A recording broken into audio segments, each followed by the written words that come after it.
Good day, goeiedag, molweni.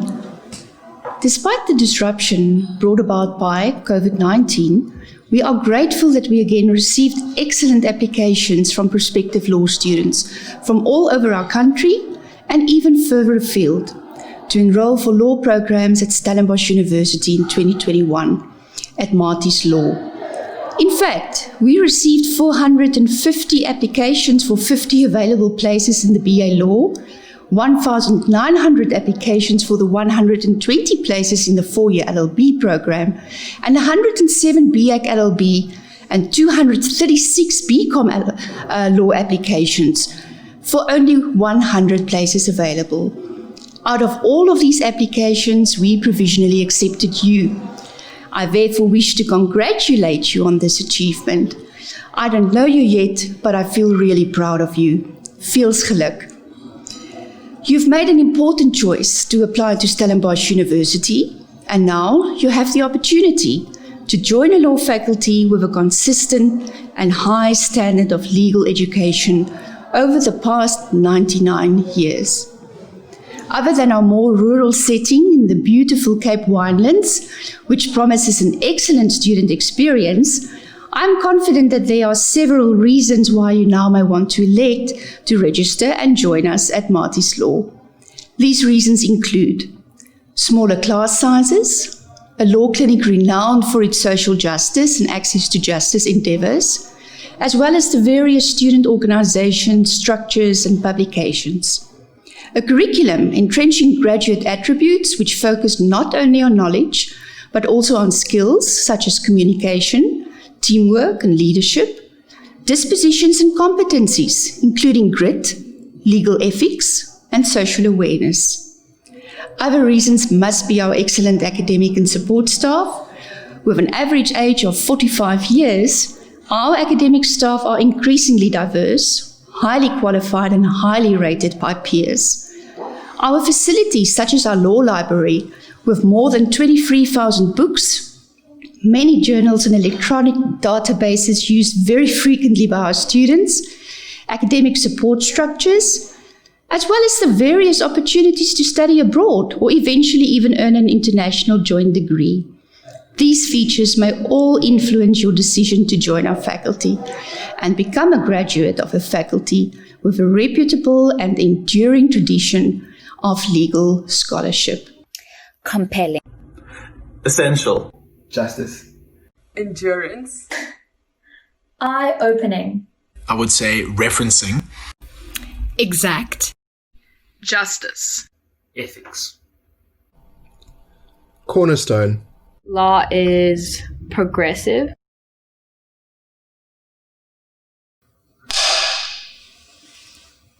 Welcome to Law Maties 101 and congratulations on your acceptance to Stellenbosch University Law Faculty.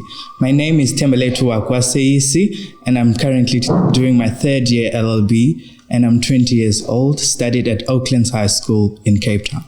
Welcome. Congratulations. You can be so proud of yourself for making it this far. I remember when I found out I was admitted, I was crying tears of joy. So I think this is really a big achievement for you and you should really enjoy it.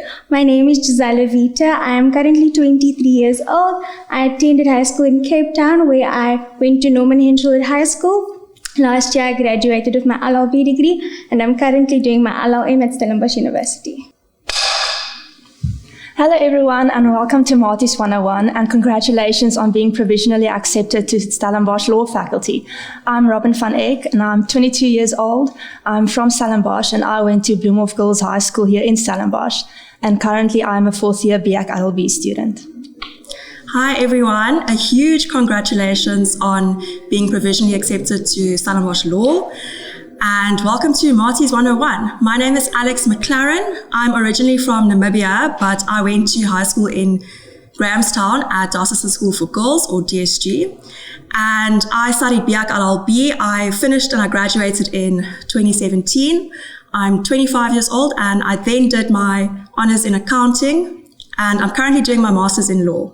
Welcome to Marty's 101. Congratulations on being provisionally accepted into the Stellenbosch Law Program. My name is Keenan Owen. I'm 28 years old. I went to school at the Settlers High School.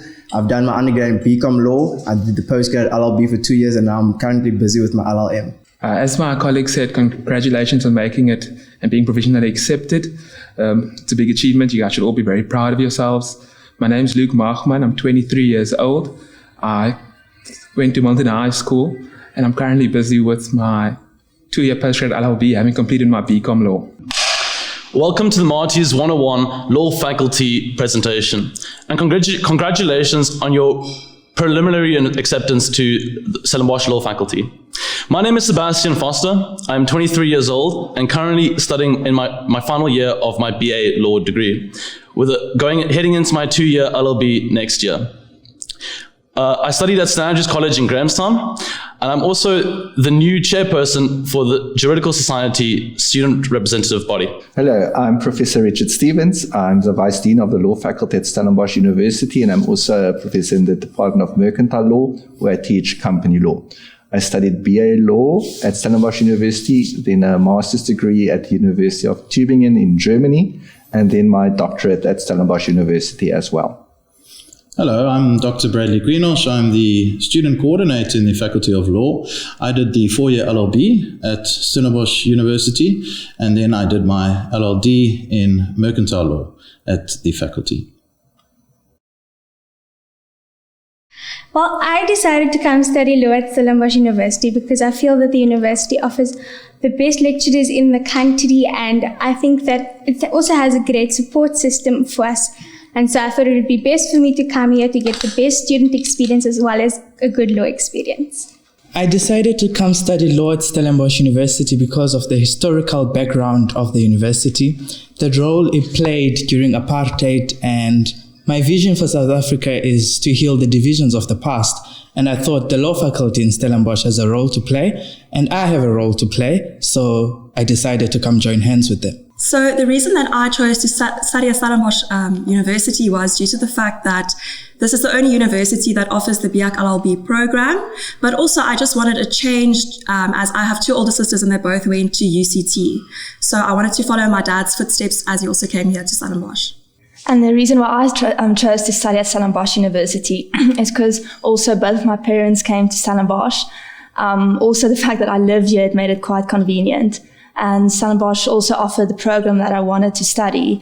And I think Stellenbosch University is such an amazing university. If you have the opportunity to study here, you cannot pass that opportunity up. So I matriculated in 2015 and took the whole of 2016 off for a gap year where I traveled the world. I then decided to study a BA Social Dynamics at Stellenbosch in 2017. It was great. However, during the year, one of my friends bet me that I couldn't get into law. And lo and behold, my application was successful and I transferred for 2018.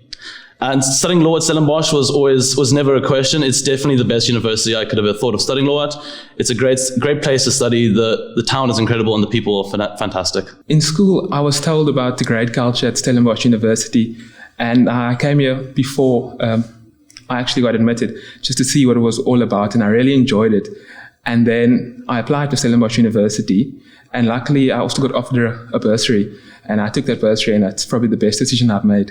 Yeah, I think for me, Stellenbosch was always one of the top sporting universities in my mind. And once it got to the stage where I had to choose, what I wanted to study, I did a little bit more digging, and I realized the high standards that Stellenbosch Law Faculty holds, and it was always something I wanted to do. I hold high standards on and off the sports field, and coupled with the fact that it's a vibrant town, you get the social life off the support off the classroom, and I just thought it would be a great idea to continue studying here. I decided to come study the 4-year LLB degree at Stellenbosch University because I thought it was the most straightforward route to becoming an attorney and on my way to being an advocate. I decided to do the 4-year LLB because I liked that the main focus was law, but it also allows you to dabble in modules such as ancient cultures, French, English literature, and so that's why I thought it would be a nice mixture for me. I chose to do the 4-year LLB because I came back when I was quite a bit older, so I was in a bit of a hurry to get through university so that I could acquire my degree, and I had already had exposure to some of the various arts modules, and just decided that that was the way to go. Not something that I regret at all. I think we're going to chat about the characteristics of the programs a little bit later on, but certainly in the 4-year LLB program, you're exposed to all of those law modules all at once in your first year. So it gives you very good cross-pollination of the various law modules, and that was something that I thought was going to be very useful. So as I said, I was studying a BA Social Dynamics before transferring to law. I fell in love with my political science module as well as some of the other BA modules. And carrying those credits, I definitely thought I had to finish them.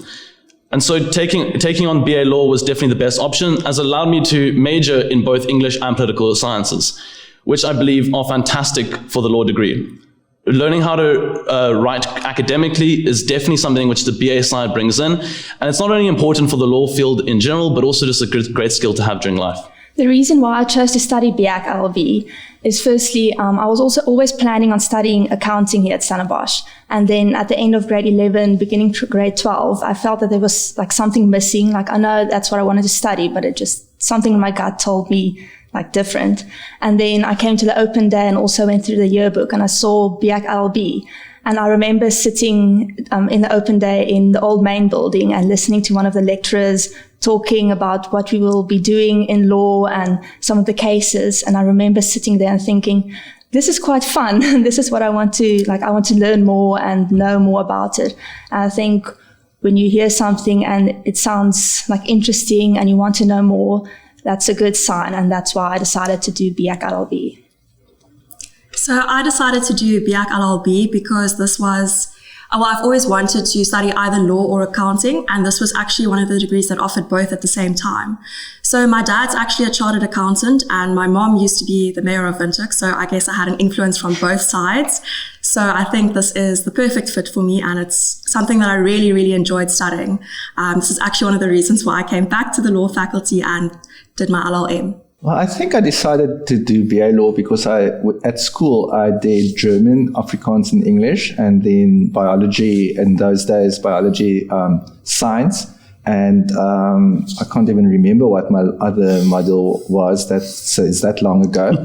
But I think ultimately I realized that I'm very good at languages and speaking. And I thought that doing a BA Law with German and Latin as my majors would be ideal. Because at that stage I thought I would become an advocate, and as speaking is a large component, well, the majority of your work as an advocate is really speaking in court. Apart from opinion work, it is really legal writing and speaking, and I thought, given my strength with languages and speaking, that BA Law would be the ideal launching pad for my career. I guess I was one of the confused kids. My parents always said I was a good arguer and said I should go into law, but at school I always excelled in my commerce subjects, so I thought I should be doing something more commerce related. So I decided to do something that incorporated both, and that's why I did the BCom Law. In my second year of the BCom Law, I actually realized the positive impact you can make while studying law and the impact you can have on other people. So that's why I actually decided to do a postgrad LLB after completing the BCom Law. I studied BCom Law because I've always had an interest in commerce. I always did well in the commerce subject at high school. And I really wanted a challenge of doing the law, and I thought those two together could put me in good stead one day when I graduate. It opens a lot of fields. I mean, I did IP law as well with Professor Kardika, and there's various areas that you can go into with the law and the BCom background. Hi, I'm one of the lucky members of the faculty to address you as prospective students. First, I'd like to congratulate you on your achievements thus far. The admission criteria of the faculty is amongst the toughest in South Africa, and having been provisionally accepted, I think is an achievement in itself. But it will be great if we can actually have you here soon. Unfortunately, you are not able to enjoy this lecture in our stunning building, but like I say, hopefully soon. Before I start giving you the facts of a very interesting case concerning copyright law, which is a field of interest of mine, I'd like to give you a bit of an introduction to the subject. Some people see this case as a case for social justice. Of course, you can define that concept in various ways. I'd like to see it as a case that involves respect for property rights, which involves social justice as well. Of course, one thing you should know if you're going to become a lawyer is that it's important to be accurate. So as a lawyer, I would be remiss if I did not preface this lecture by saying that the account of this case that I'm giving you has been massively simplified. So I'm just going to highlight specific facts of the case to illustrate specific principles. So let's get on to the law. So I'm going to speak to you about copyright law. And copyright law protects intangibles. So products of the mind, things that you create. And believe it or not, you are probably copyright owners currently. Because copyright protects things like literary works, so anything that you may have written, creative expression. Some of you are probably aspiring musicians and lyricists and have written your own lyrics for songs, made your own music, and so you are copyright owners. Copyright is the cheapest form of property that you can get. There's no requirement for registration. You don't have to go through any government bureaucracy. And so really it is the cheapest form of property rights that you can acquire. So as I said to you, it protects things like literary work. So the lyrics of a song would qualify as a literary work. It also protects things like musical works. So the melody of a song is protected under copyright. And then you could have the sound recording. So this is the actual physical recording of that song would be protected in its own right. So when you illegally download music, you are potentially infringing the copyrights of 3 copyright owners. The lyrics in the song, the musical work that's associated with that song, and the sound recording. But of course, none of our students do that. So that's the basis of copyright protection. It serves to incentivize the creation of musical works. And as you're probably well aware, that property can translate into real income. I saw recently that Master KG had just acquired a new Ferrari. So copyright can translate into money, can translate into a Ferrari. And that's the type of thing that makes me as a copyright lawyer incredibly happy. That's the power of creativity and copyright as property.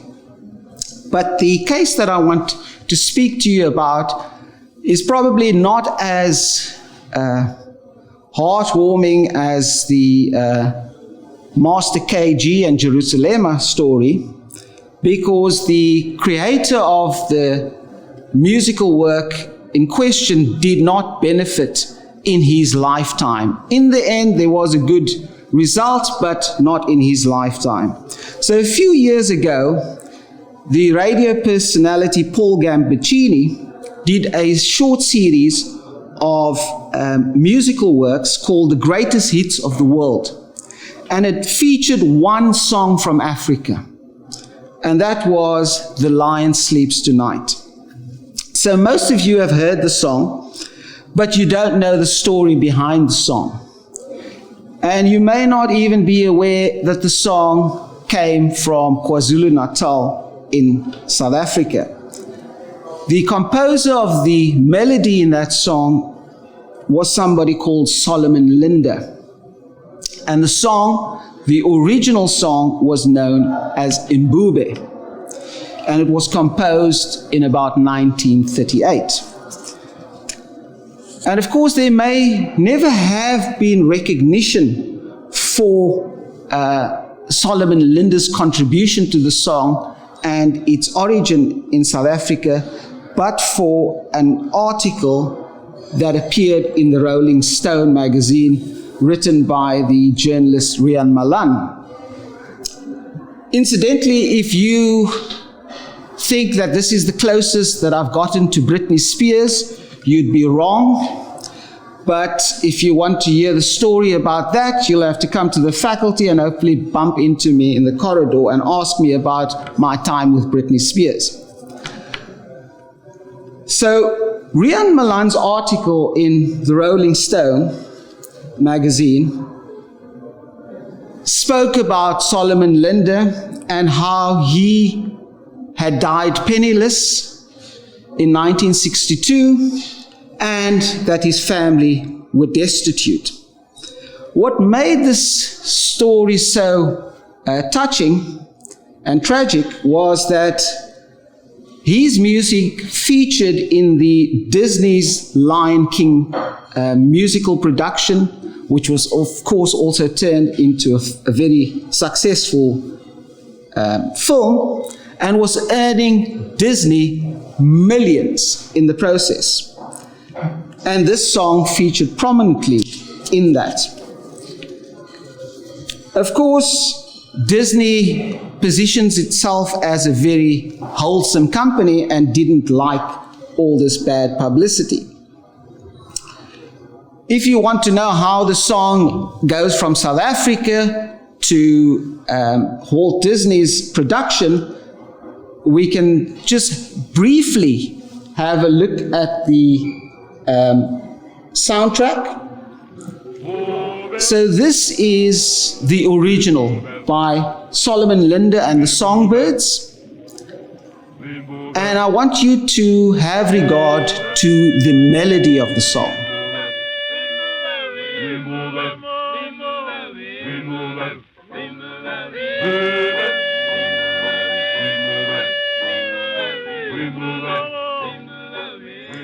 So, what you will realize is that the song has no lyrics that you are so familiar with. The lyrics were added later. Firstly, the song was picked up by Pete Seeger in America, a folk musician. And Pete Seeger, unfortunately, his understanding of the Zulu language was, let's just say, rudimentary. He couldn't figure out what Solomon Linde was singing on the song, so he thought Mbube was Wimmawe. And that's how Pete Seeger interpreted the song. The actual lyrics that you are now familiar with were added by the Tokens. And I mention these people to you for a very specific reason, which you'll see just at the end.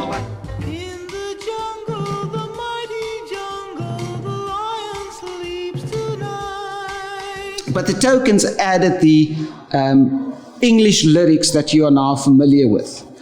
And strangely, this song has been a hit in just about every decade since its release.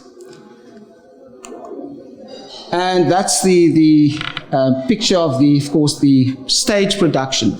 Now, importantly for your purposes and this lecture is that copyright is infringed when somebody copies your work or any substantial part of that work. And of course, despite the various versions of the song, Solomon Linde's 11-note original melody, that composition, is still very noticeable in these other versions of the song. To cut a long story short, Walt Disney was sued for copyright infringement relating to the use of Solomon Linde's melody, musical work in the song. And after much resistance, they capitulated and settled. Of course, the settlement amount is confidential, but by all accounts, it was a life-changing amount of money. And there you see the Linde family with the lawyer who administered the settlement sum with them. So in the end, the story had a good result. And unfortunately for the family, the period of copyright for this work has expired. But as the title of my lecture suggests, the lion never really sleeps. Because in the latest campaign against Donald Trump in America, the song has actually been reworked by some of those original people like the Tokens, and you'll see Pete Seeger's wife in this next video, and it's now being used in the campaign against Trump. So maybe it's a South African song that might ultimately lead to Trump's downfall in the next election.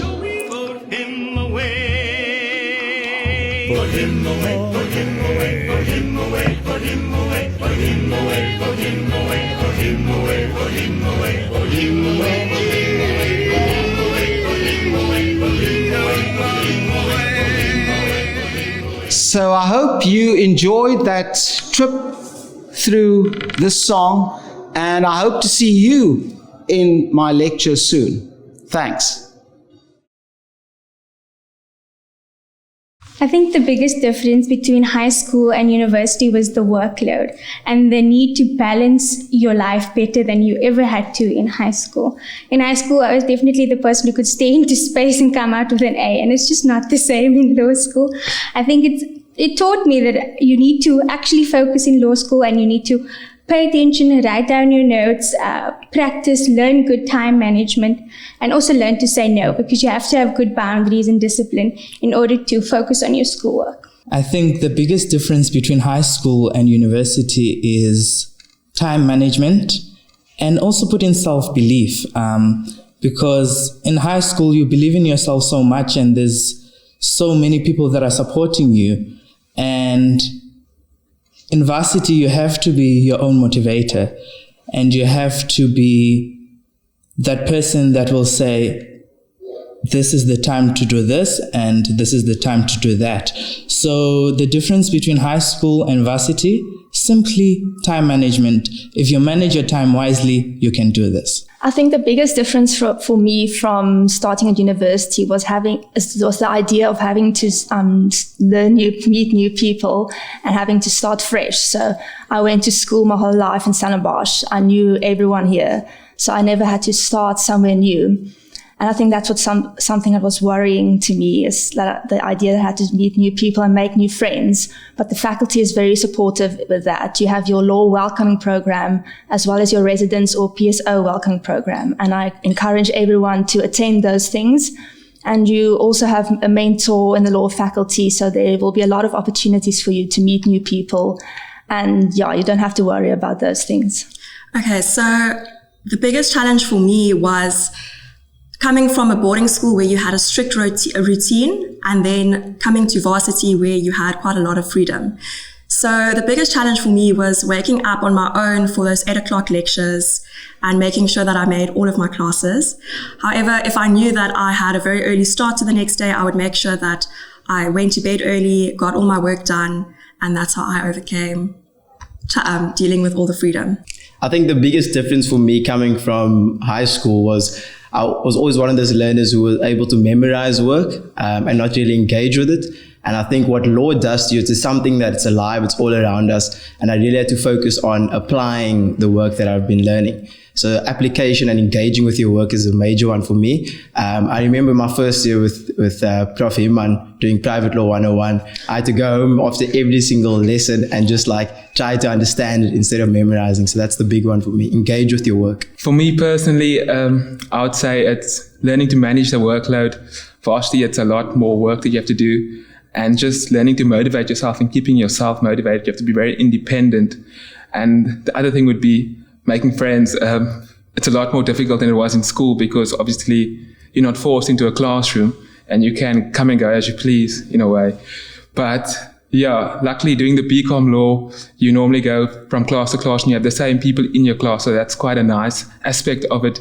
So you make friends, and these friends that you make are friends you'll have for years, hopefully. They help you through the tough times, and they're there with you during the good times as well. So it's both a positive in like the long run. The biggest difference between school and university is definitely the amount of coffee you consume on the daily.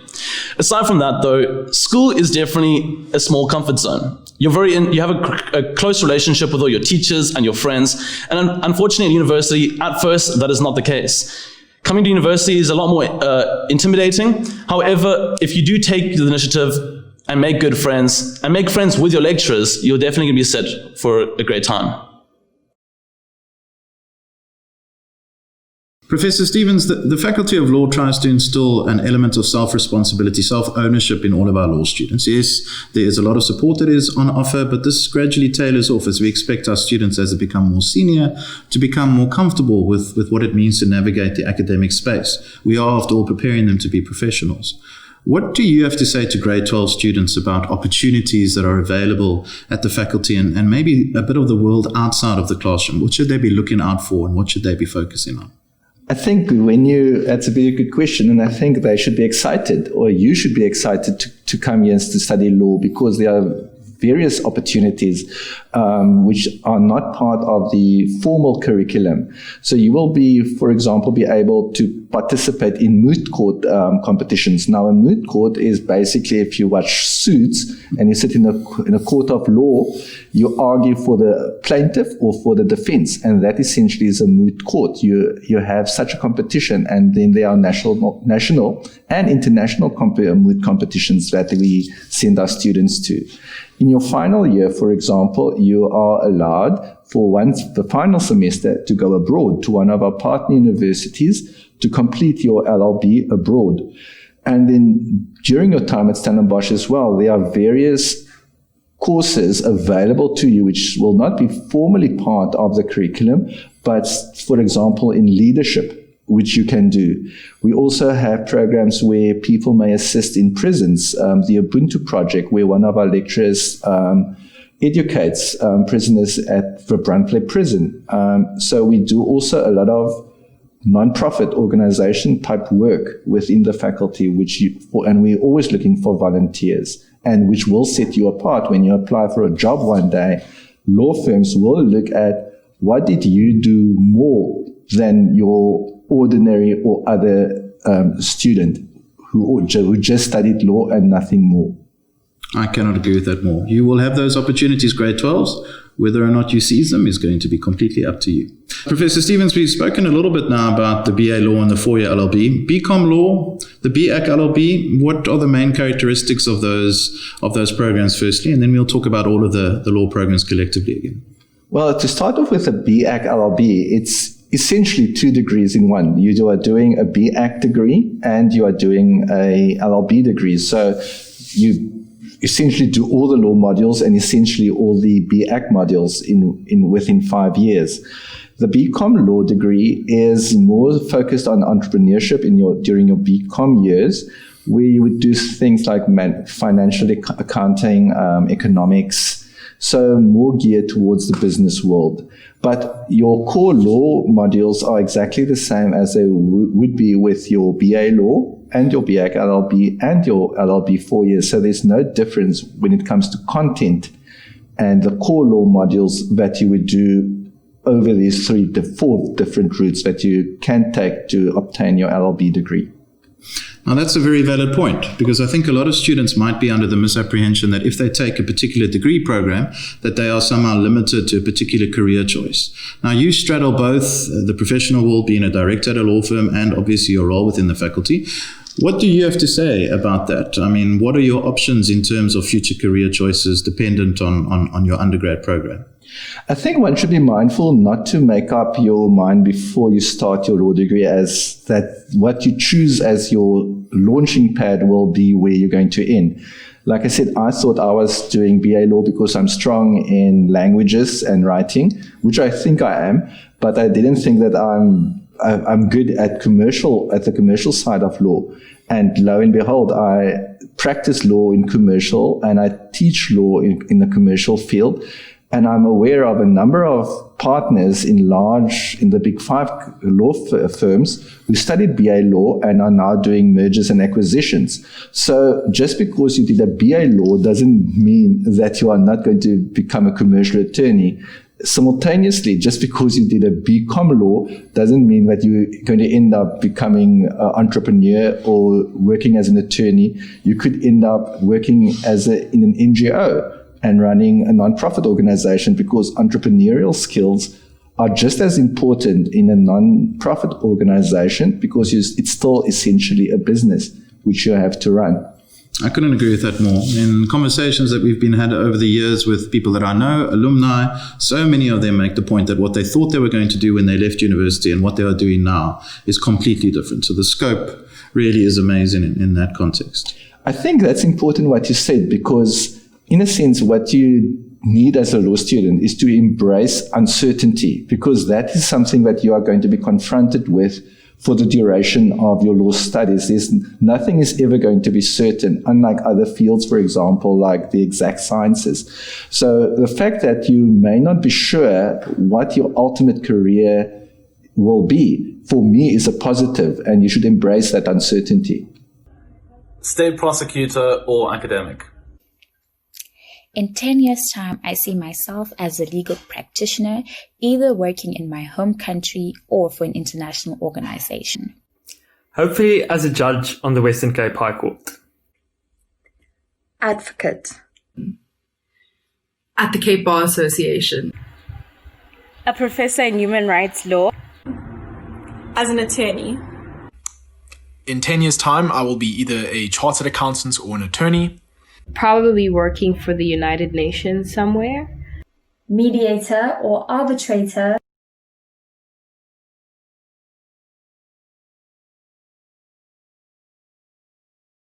I'm hoping to do my LLD after this, and then I plan to go work in practice. So after I graduated BIAC LLB, I always knew that I wanted to study my honours in accounting. So that's what I did first.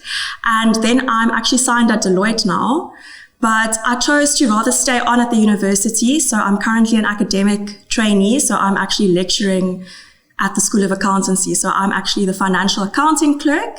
And next year I'll be at Deloitte auditing. And so currently I'm in my 4th year, and after my final year next year, I'm planning to do also my accounting honors at Stellenbosch.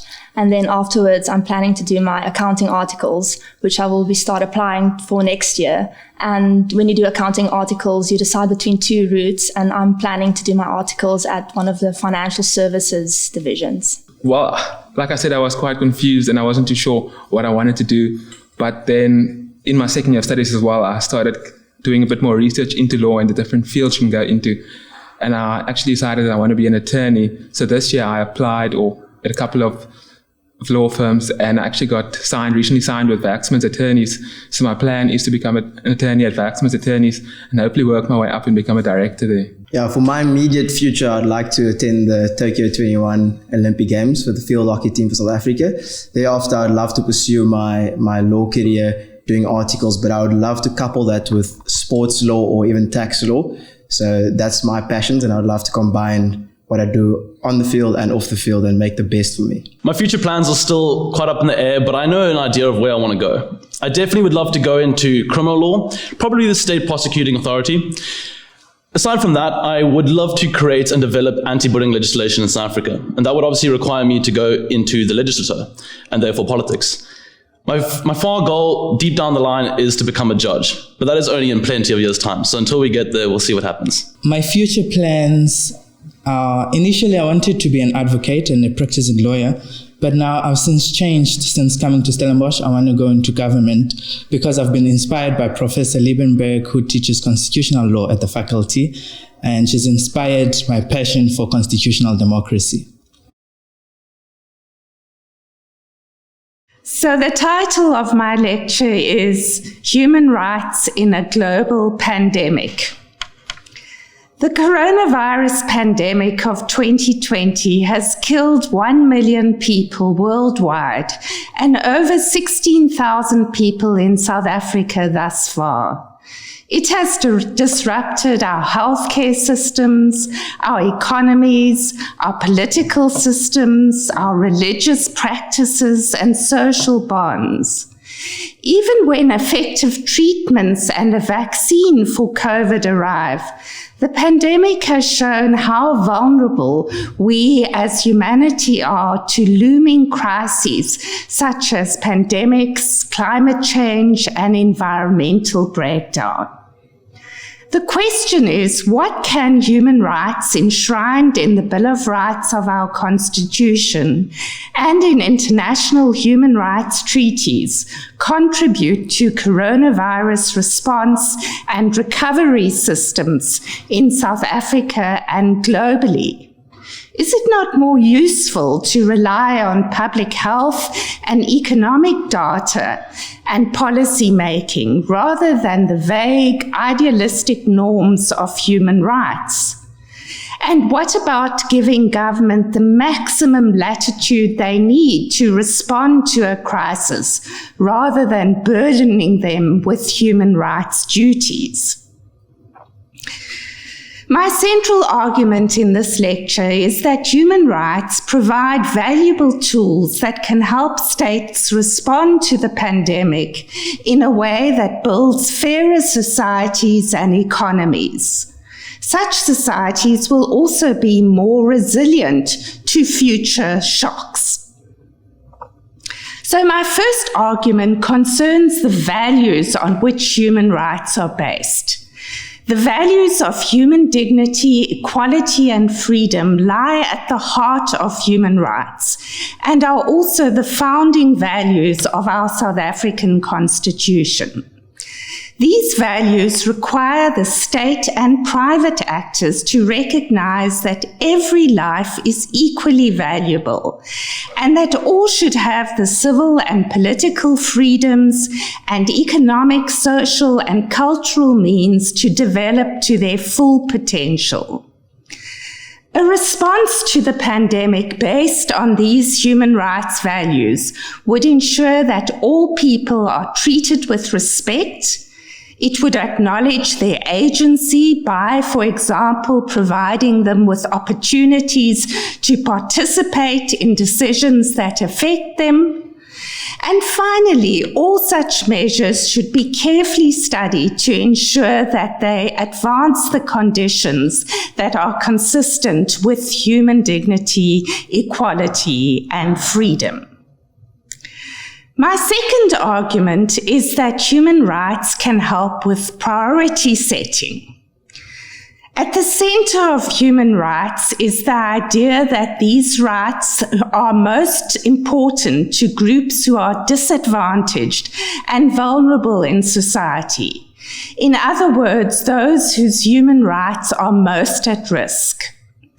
The coronavirus pandemic, combined with the measures taken to combat it, such as lockdowns, have impacted most severely on communities living in poverty, including those living in overcrowded informal settlements without access to water or the space to comply with social distancing guidelines. It has also had a particularly harsh effect on workers in the informal sector, migrant workers, refugees, and those who have not been able to access economic relief measures, as well as groups traditionally discriminated against: prisoners, older people, people living with disabilities. Women in particular have been subject to what President Ramaphosa described as our second pandemic of gender-based violence. Due to the persistence of traditional gender roles, they have had to bear the disproportionate burden of childcare, homework, while also trying to keep down their regular day jobs. Human rights require government to prioritize the needs of such groups in allocating their budgets and in adopting legislation and policies to respond to and recover from the pandemic. A systematic human rights impact assessment should be central to all measures adopted to respond to the pandemic. And these measures should improve rather than worsen the disadvantaged situation of vulnerable groups. The third contribution of human rights is that it can help us develop a holistic response to the pandemic, which protects all aspects of human life to the maximum extent possible. The South African Constitution and international human rights law recognizes that all groups of human rights, civil and political, economic, social, cultural, environmental, are interdependent and interrelated. These groups of rights complement and reinforce each other. In other words, one cannot protect human rights effectively without adopting an integrated approach. The pandemic has highlighted the vital importance of economic, social, and cultural rights. Countries without strong public health care systems, food distribution networks, access to water, social security, or affordable internet have struggled to cope with the pandemic and will take longer to recover.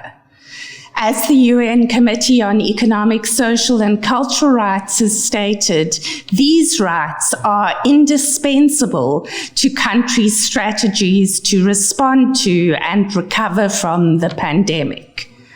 Establishing universal healthcare systems and comprehensive social protection programs will improve our resilience to future shocks. But it has not only been economic and social rights that the pandemic has highlighted. The pandemic has also shown the critical importance of civil and political rights and freedoms. In taking measures to curtail the virus, many countries, including South Africa, have adopted exceptional measures that have limited or even completely suspended a range of civil and political freedoms, such as freedom of movement, freedom of assembly, freedom of expression, and freedom of religion. In South Africa, these measures have been adopted in terms of the state of disaster declared under the National Disaster Act. And at times, the enforcement of lockdown measures has been accompanied by heavy-handed enforcement actions by police and military. It is residents in dense, overcrowded, informal settlements that have borne the brunt of such actions. The killing of Collins Khoza by members of the South African National Defence Force has illustrated abuses of power and human rights violations that have occurred in enforcing lockdown regulations. So while certain restrictions on civil and political liberties may be necessary to protect lives and health of the population, human rights law requires that these go no further than is strictly necessary to achieve this goal. It also requires safeguards to prevent abuses. This principle of proportionality must be complied with in limiting rights under our Constitution and under international law. But it's also important to note that by protecting people's democratic rights and freedoms and ensuring that limitations are not excessive, states help build the trust of its people, and this in turn promotes the legitimacy of the measures taken and can promote long-term compliance with lockdown measures. The next point I will address is the importance of effective remedies.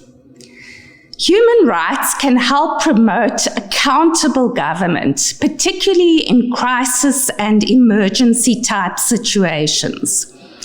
A core feature of human rights is that victims should be able to access effective remedies when their rights are violated.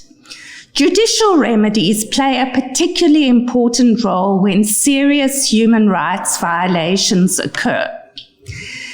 A recent judgment of our North Gauteng High Court declared the suspension of the National School Nutrition Program for children who were out of school as a result of school closures to be unconstitutional, and it ordered school meals to be provided to all children, regardless if they were in school or studying away from school as a result of the pandemic. This case really shows how human rights can hold government accountable for the needs and rights of our most vulnerable citizens.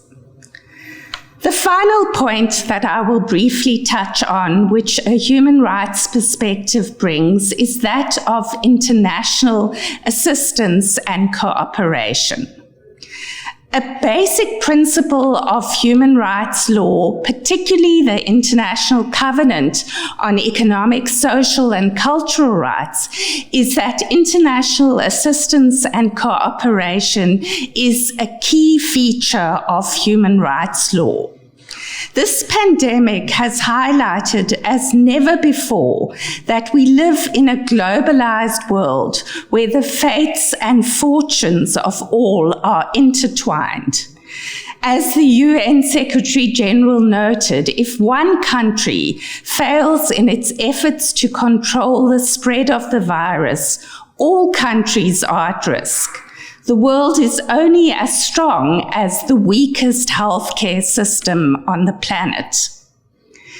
So international assistance and cooperation will be key in ensuring universal access to the benefits of scientific advances such as COVID-19 testing, treatment, and vaccines. And it would also include debt relief and development aid to poorer countries whose economies have been devastated by the pandemic. The principle of international assistance and cooperation promotes international solidarity, which will be vital in global efforts to beat this pandemic as well as future pandemics. In conclusion, human rights require states to respond to the pandemic in ways that reduce inequalities and poverty and that promotes democracy, accountability, and international solidarity. In so doing, they can help South Africa and all countries to emerge from the pandemic better prepared and more resilient to withstand future crises. I thank you. Balanced. Enriching. It's eye-opening. An adventure. Exciting. Excited. A privilege. And social. Entertaining. Exciting. Home. Honor. And lekker. Yeah, my name is James Lamprecht. I'm a proud ex-Marty law student. I'm now a director at Kluwer Makota Attorneys in Stellenbosch. I specialize in property law, and I do a lot of contract work around property law. And I'm also a notary public specializing in antenuptial contracts, notarial bonds, and everything related to that. The question on how I decided to study law is always an interesting one. I think it happens differently for different people. Some realize very late in their lives that that's what they want to do. I had a natural interest in it from an early age. Not long ago, I saw an interview that they had when I was 12 years old, and when they asked me what I want to be when I grow up, I even mentioned then that I want to be a lawyer. Obviously, completely ignorant of what it will entail. but it was a natural interest. I started reading up. I started following people who were in practice, and that developed into an exciting opportunity for me to study law. And looking back, I don't regret doing it. I really enjoy every day of my work life at the moment. Yeah, that's always an interesting question. I think if you look back 5 or 10 years into your legal career, you probably realize that 80% of what you know then you acquired in practice and only about 20% at varsity. But having said that, you will not be able to get the practical experience if you have not built up the platform that you get at a university. You acquire skills of analytical thinking specifically. Most of the assignments and exams are structured as sets of facts that you have got to apply law to, so it teaches you very analytical thinking. You learn to absorb a lot of work in a short period of time. You learn to work independently, which will help you in your career. And just also to manage your time. And no one is going to teach you how to do that in practice. You've got to know when to work hard and when to look after yourself. So at varsity, that's a first taste of that, where no one keeps a constant look over your shoulder. But you have got to get through a certain amount of work in a certain time. And then I think people skills is very important. At varsity, you get to spend time with lots of different types of people, and it's the same in practice. And the better you can get that skill, that it will certainly help in practice. It is an adjustment. I think no one can deny that. You come from a very structured system in school where you attend school for certain hours of the day, and then your parents make sure that you do your sports and your homework, and the tests and the dates are all set for you. And then you come to varsity, and suddenly it's a lot of freedom. You meet a lot of clever, beautiful people that you spend your life with, and suddenly you've got the opportunity to not do anything for quite a while, and then realize you've now fallen behind quite badly. So I think the big adjustment is to have the discipline to stay up to date, using your own discipline and your own rhythm, attending lectures where it's not as strict as in school, where everyone will know if you are not attending a lecture. So the freedom is a beautiful thing. It's got to be there. It develops you as a person. But I think something that a grade 12 learner should now already decide is that they, as much as they are going to enjoy the freedom, they are going to make sure that they stay abreast, they attend lectures, they do their assignments, which will just in the long run help you to also enjoy your degree, because it's not enjoyable to have a great time and then absolutely struggle in everything academically, and then back to a good time and back to a struggle. You must rather get a rhythm that works for your social life and your academics, and it will achieve good results in your academic career, because that's very important, of course.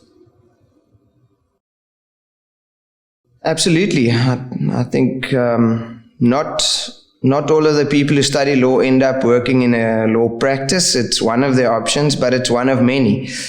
And I think a law degree gives you a very good platform to do other corporate jobs. I think most of the corporate companies need legal advice.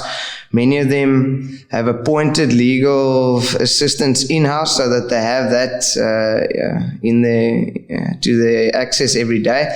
And even if you move completely out of a legal sphere and you venture into your own business, or you are in a consultant or an advisory position, then just having the ability to absorb a lot of paperwork, a lot of information, and make something structured and something with that's worth an opinion, that can stand you in good stead in just about any job. So I would not say, if you're not convinced that you want to be a lawyer, that should necessarily keep you away from studying law. You will have a lot of other options.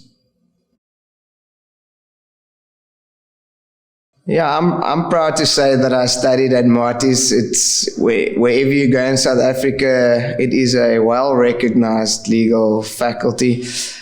Even now, in practice, I'm involved in the appointment of the candidate attorneys who want to work at Kluwer-Mokota, and I see the quality of the students that come from the Stellenbosch Law Faculty. So I just think the level of lecturing there is great. The pressure on students to perform is great. The competition is great. And to just be in Stellenbosch and be able to live a balanced life, even as a student, between sports, beautiful nature, a strong academic background, a touristy vibe where you can start enjoying that part of life. It just makes for a well-rounded young person to have been able to study at Marties. The people you meet and the businesses that you see around you where you can learn from, I can hardly think of a better opportunity.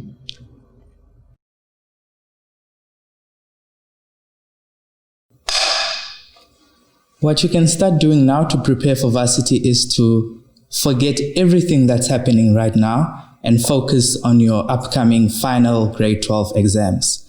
That will get you to varsity. And once we are here, we'll speak more on what you can do to fit in.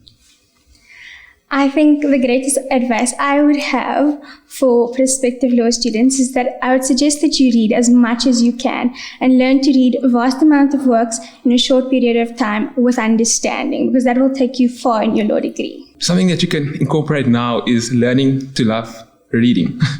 It's a weird one. If you don't already love reading, it's something that you really adjust and start enjoying. Otherwise, law will be a very long year for you. Other than that, I'd say learning to plan ahead and just keeping up with the work that you get, because in varsity, you get a lot of work and it sometimes can seem a bit overwhelming. But if you're able to stay on top of it, you can manage it well and just be the best possible student. Yeah, I think for me, like I said in the previous answer, I think you need to get into good habits of engaging with your work. I think when you go to university, you actually are choosing something that you want to study and not forced to as you are at school. So you should have an interest in it, and that's the most important thing. If you don't have an interest in what you're doing, then it's going to be a long road for you. But also a good cup of coffee will help with the long reading, trust me. Yeah, I think the most important thing is, while being a sportsman and studying law, I think the toughest thing for me was, you always felt like you had extra things to do after class where other law students had sort of more time to focus. I think the big thing is to communicate, lean on each other. That's the most important thing. There's a lot of students in the same boat as you. So find those people who are in the same systems as you and just lean on them, talk, ask for support through the faculty. I think sport is amazing. Extracurricular is amazing to do. Coupled with university, it opens a lot of doors. But yeah, get stuff. Therefore, just open your mouth and reach out. Yeah, as my colleague said, I think extracurricular activities are very important, and you shouldn't stop doing that just because you're doing law. Like, you have to find a good balance for you, some way that you can handle both your workload and your extracurricular activities, because you need something that will help you relax, meet new people, and it's just a great experience overall, and the best way to fully experience what Stellenbosch has to offer. I would like to take this opportunity to assure you again that law is an important discipline to study, despite the countless lawyer jokes that have been going around for ages. A legal background prepares you so that you will never be afraid to raise your voice for honesty, truth, and compassion. A legal education embedded in transformative constitutionalism help you not only to become skilled and to practice your profession as a quantity surveyor or electrician would, but to be a true professional. And as a Supreme Court Justice who recently passed away said, doing something that makes life a little bit better for people less fortunate than you. While popular TV programs such as Suits and The Good Wife highlight clearly visible activities of mostly beautiful and well-dressed people, lawyers' best work is often largely invisible, and there's a role to play in many different capacities, because lawyers tend to anticipate and obviate conflict, contrary to the popular belief that lawyers only litigate. We look forward to being a partner in your journey of discovery regarding the role that you would like to play in our constitutional democracy. Whether you enjoy the social and public engagement or activism, corporate and commercial aspects, or more family and private aspects of law, there are many opportunities for you to pursue in both the public and private sectors of life. On behalf of our faculty, best wishes for your final examinations. Maties Law looks forward to welcoming you next year. Ons wens jou alles van die beste vir die res van hierdie jaar toe. Nyamazela, Kuzolunga, Nkosi. So long, we hope to see you soon. It's one heck of a journey. Amazing. Delightful. I chose to study at Stellenbosch because I felt it was the best fit for me. After visiting various universities, Stellenbosch was the one that really stood out and caught my eye.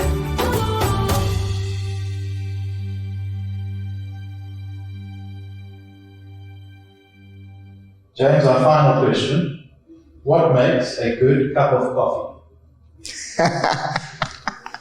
I just love that question. I'm a huge coffee fan. I'm a trained barista and I own a cafe, so I know that coffee is liquid gold.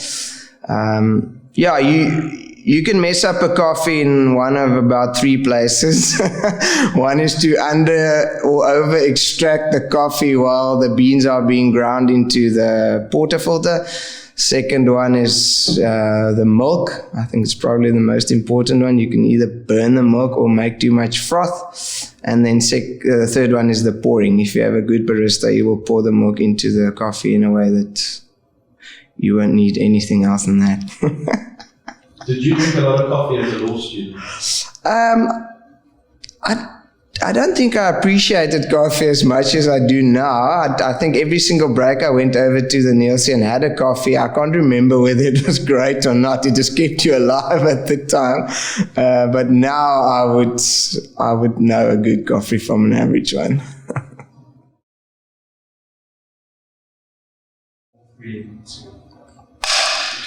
Welcome to this Maties 101 Law Faculty presentation. And congratulations on your provisional acceptance. Sorry, let's do that again. Congratulations on your provisional acceptance. So, what was the question again? Future plans. Okay. So, if you move directly, but you usually get stable. Are we popping? I didn't understand what popping means. Was it good or bad? Because I thought it was the most straightforward. No. Cut. Was that fine? That was fine. Okay, take it again. If the clap happens, you start immediately. Okay, even if it's I was like, What can a grade 12 student start doing now already that's going to get them into a good position to start university? Go back to your mom's womb. Next question is, what are my future plans? I'm already in my future.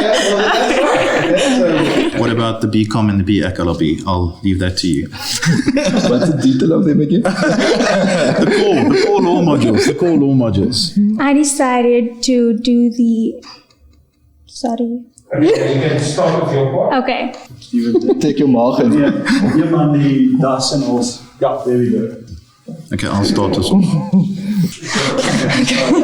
Are we doing this again? No. Okay. That was great. Yes, I